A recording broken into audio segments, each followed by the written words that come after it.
Well, if you're planning to contest the October 26th election, you have a few hours left on the clock. Today, Monday, the 6th of November, is the constitutional deadline for any presidential petition. A busy day ahead as talks between President Uhuru Kenyatta and the opposition leader Raila Odinga muted. Now, the two leaders met yesterday at a church, and pundits will understand what pundits are reading from that meeting yesterday. We'll be talking about that in this hour next. Now, KCSE examinations enter day 2, and we'll be having reports from across the country on the same. As the NGO Council is supposed to be holding a press conference this morning, we'll get all the details. Like also, the boycott enters the 5th day today, and Safaricom dealers are speaking this morning. The details will be done shortly, as the Human Rights Commission, who are also speaking about several issues, including the recent attacks on the civil society organization, are talking. So stick around for that. I am Ken Mijungu. Later, we'll have the latest from the business, sports, and entertainment desks. Also, in this program, we'll be having some guests in studio, so stay with us for that. And first, let's go to the border between, that is West Pokot and Turkana, Kainuk. That's where we find Nimrod Tabu this morning. Nimrod, good morning. We understand the bridge that was washed last week now is completely unusable. Tell us more about that. Well, thank you so much, Ken. I'm standing right in the middle of the bridge. I'm not so sure how safe it is right now, but like you pointed out, a section of it had collapsed last week. But today, last evening, we understand that another section of the bridge collapsed again. It was the same section that was being repaired by military personnel. Let me give you or describe a little bit of what we're seeing right now. Behind me is a location that is a border point between West Pokot and Turkana. That is where you will find Kapenguria and small towns like Tot. And then once you come to the bridge, this is where you find the border point between Turkana and West Pokot. In front of me is Turkana. Obviously, the section that we're going to show you in a few minutes that caved in is a section that leads you to Kainuk, which then takes you to Turkana County and eventually Lodwar. So, as you can see, a frenzy of activities right now. This is a section that collapsed. My cameraman Karis will be able to show you Charles Kariuki. This is about, it's a gaping hole, approximately about 10 meters, that caved in at about 9:30 in the evening last night. And this is obviously because of the heavy downpour that the people of Turkana and West Pokot have been experiencing in the last 1 week or so. But what we understand is that it rained heavily in the last 2 days. And even last week, a section of this bridge right here was destroyed completely. Was fixed briefly or temporarily by, like I said earlier, military personnel. But this is a result of 2 days rain. The soil, the boulders completely just couldn't hold back. And when the water came in, sweeping this river, obviously it went together with the bridge. And this is the result you're seeing right now. A lot of young people here now taking advantage of the situation, helping so many people to cross over. When we've been here for more than an hour and a half, and I think I could probably approximate that about maybe 200 to 300 people have been able to cross using rudimentary measures. Of course, the young men using ladders to help people who are moving from Turkana to go to West Pokot. Majority of them are businessmen, many of them carrying equipment, carrying foodstuff, carrying bags, having to cross over. Of course, it's tough. We haven't been able to see any signs of, the leadership here, the engineers here. We understand that the military left here about a week ago. We haven't been able to spot them to be able to tell us what exactly is going to happen. This, of course, is a calamity right now. No vehicles can access this route. Nobody knows how this will be sorted out, when this will be sorted out. Of course, it needs a lot of work, a lot of engineers who are required to start working on this particular area. What we do understand is that there's a Chinese company also that had been contracted to come and start building a new bridge in this particular area. What they've done so far is just to, survey the area. There isn't so much work going on. There are no engineers on site. no construction engineers on site, no equipment on site. So this is going to be a long day for the people of West Pokot and Turkana. Majority of them who are Pokots and the Turkanas. It's going to be a difficult time for them. Ahead of us, like I mentioned earlier, is a direction that takes you to Turkana and of course to Lodwar and eventually to South Sudan. This is the main highway that takes you to that place. And as you can see, you'll be able to see. All right, we try to get back Nimrod explaining to us the collapsed bridge at Kenuk. That's the border between West Pokot and Turkana. It's a gaping hole, and one of the questions that I really wanted to ask Nimrod, looking at those people trying to cross from one side to the other, how safe it is. And it looks as if the water is not so much, but in the last 2 days, it was a lot more. That's the reason why that bridge was swept. So we're trying to establish a connection once again with Nimrod. We have so many unanswered questions about that bridge, but it was fixed by the military. They left there a week ago, and right now the people of Kainuk, West Pokot, Turkana are right there where they began about 2 weeks ago before the military tried to patch it up, and then again it's been washed. So it's completely inaccessible, collapsed on one side. The water that was flowing there, it looks as if it was there's a lot of rain that has been pounding that region and the environment. So the whole place is swept off. We'll try and get a proper connection once again with Nimrod, who is covering that story for us. It's a developing story, and probably by the end of the day, it will change mostly the safety of those people trying to cross and how they're trying to be assisted to cross over. But before we get Nimrod back, let's talk about other stories here. A team of police officers have visited the scene of Wednesday's livestock attack in Laikipia. Now, the cattle killing in Laikipia, according to residents, the police spent time cleaning up by collecting spent cartridges. Over 400 herds of cattle were killed in what the police say were illegal occupation of the private property. NTV's investigative editor, Dennis Sokari, spent time with the herders who lost their livestock and files the following report. This is just one of the many carcasses here in Ratia, Olmoran location, like Laikipia North. This is the Valley of Death. This is where it all happened on Wednesday morning when police came over this place and started shooting at the cattle which are being herded by the see some bullet cartridges. And let me just try and locate where I saw the first one. There's so many around here. There's one I saw somewhere around here.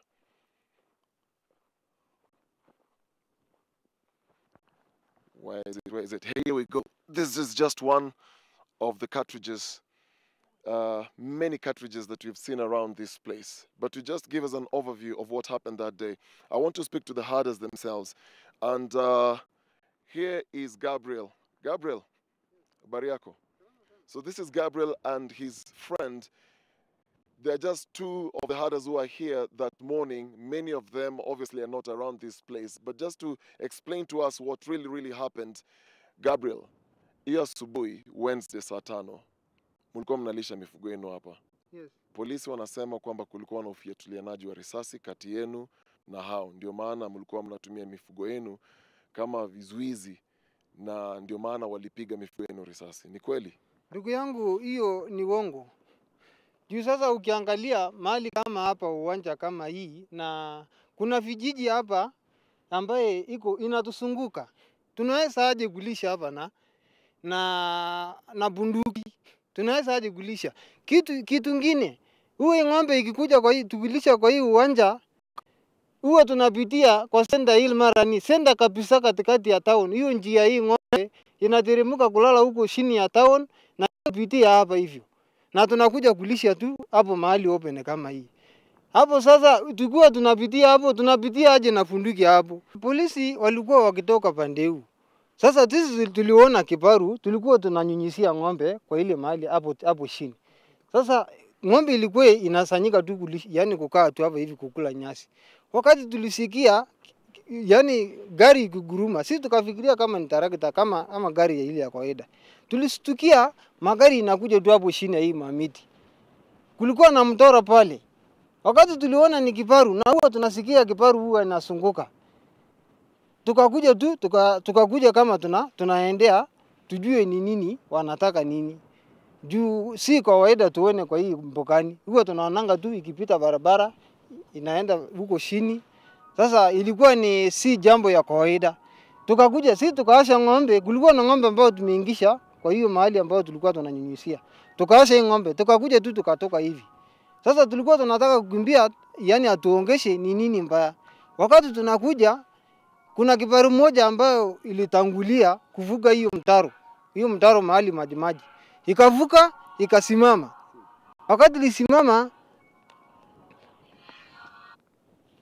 Wakati ilisimama, ingine ikafuata. Hii ya kwanza wasikari wawili wakashuka chini. Wakatuliza, "Mnafanya nini hapa?" Tukamwambia tunalisha tu ng'ombe hapa, kwa tunanyunyizia maji. Hapo hao wakapanda, ile kibao ya nyuma ikakuja ikapita. Sasa wakati nilikuwa nimekuja kabisa hivi kukaribia. Wakati nilikuwa na neno hivi nikisema si ni Wasamburu, si Pokot, si ni Wasamburu. Sasa hawakutuongesha. Wakasema Wasamburu, "Gani mnafanya nini hapa?" Hapo tu wakaanza kupiga risasi juu, sisi tukatoroka. Hapo sasa ndio wakaanza kugonga ng'ombe. Piga risasi na bunduki ila ya mkono ama ya gari? Bunduki ya gari. Hakuna mtu wakati walikuwa wanalalia ng'ombe ni gari tu. Ni mtu tu mwenye alikuwa juu alikuwa anagonga ng'ombe. Hakuna mtu alishuka. Watu watatu walishuka waingia ndani. Hapo sasa ndio wakaanza kulalisha ng'ombe tu. Mtu mwenye alikuwa juu ya kipato tu ndio alalisha ng'ombe. Na ile mifugo ambayo ilipigwa risasi ilikuwa ngapi? Mlihesabu hapa? Ile ng'ombe ambayo tulihesabu hapa sasa ilikuwa ni ng'ombe 360 ilikuwa hapa 360. Na kuna zingine ambazo zimeanza kufia huko, zingine bado inakufa huko. Hii ng'ombe ni kama 400 na kitu. We want to now go and see the cows that survived at least. We've seen some with bullet wounds, but we just want to go and confirm because the plan is to move those that have survived to go back to Samburu East. So we're going to take you and show you what's happening on the other side. We are now here at a place called Rumurum, which is 25 kilometers from where Samburu. There are few here yesterday, but today we only have around 16 cows that are not able to walk. So now what they're trying to do, they're trying to move them to that truck so they can go back to Samburu East, to be specific, Archer's Post. So this is the who lost a significant number of cows. Ulipoteza ng'ombe ngapi? Ng'ombe 130. Na ni ng'ombe ngapi umebakisha sasa zile ambazo zimesurvive? Ng'ombe 7. Sasa taweka ile gari tapeleka kwetu huko Manyata, taenda kitengeneza pahali iko na chara. Okay, because it's raining, it's very, very cold. We'll just allow them to proceed with the activity of just loading the cows into the truck before they move all the way back to Samburu East.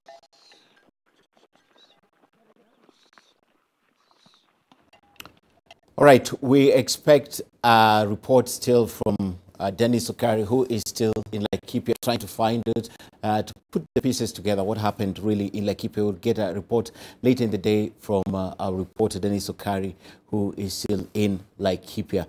All right, let's take you back to Kainuk. That's where we left Nimrod, and he's still there with the collapsed bridge in Kainuk. Nimrod, sorry we got cut off from that conversation, but tell us more about what's happening there. Thank you very much, Ken Mijungu. Now, just before we got disconnected, we were just describing the scenes that are going on right now. As I mentioned earlier, frenzy activities.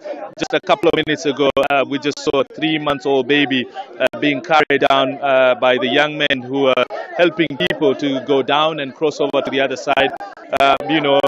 Now they're carrying a tire.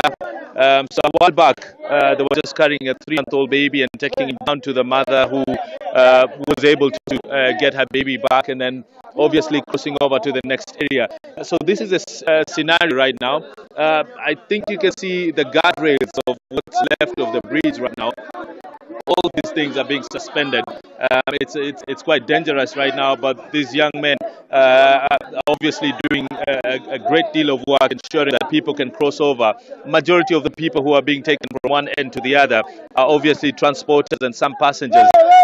many of them wanting to travel to Kitale and even Nairobi. So some of them here are actually even becoming touts. Nasikia wengine wakisema hapa Nairobi Kitale, Nairobi Kitale, Nairobi Kitale, and they're charging 50 shillings per person. Since morning, they have collected a lot of money. But I'm joined now by one of the community members here. Bwana, hebu niambie hichi kisa kilitokea. Tunafahamishwa saa 3:30 na hakika kilitokea sana. Kilitokea saa 1:30. Wakati kwa tunafika na gari tukapata. Hiyo ilikuwa jana usiku. Jana usiku. Kuelekea jana usiku saa 1 tukafika hapo tukaambiwa daraja imekatika. Sasa sisi hatukuweza kusema daraja imekatika. Tukafika hapo tukaambiwa paki magari kwa tukafika huko. Marisasi kaanza kulia. Watu wakaanza kujigawanyika wakienda shughuli zao.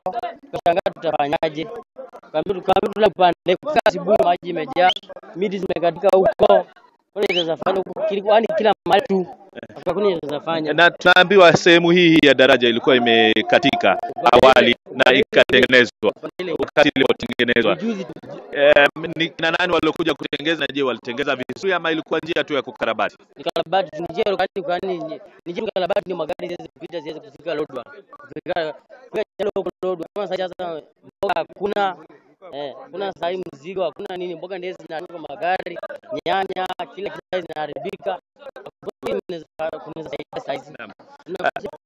Bila shaka ni sehemu kubwa ambayo katika hivi sasa pengine karibu 10.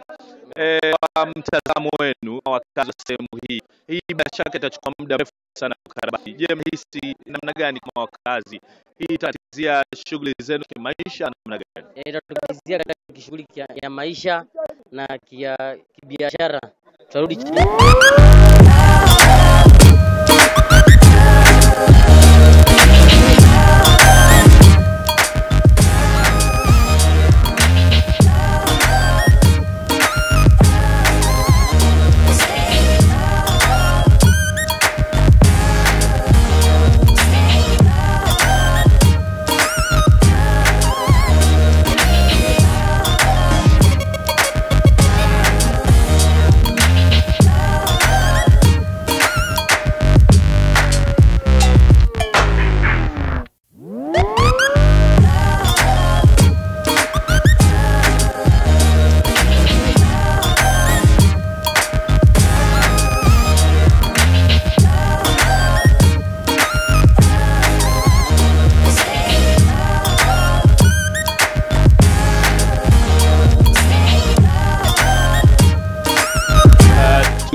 All the way to Kitale, Eldoret, Nakuru, and even Nairobi.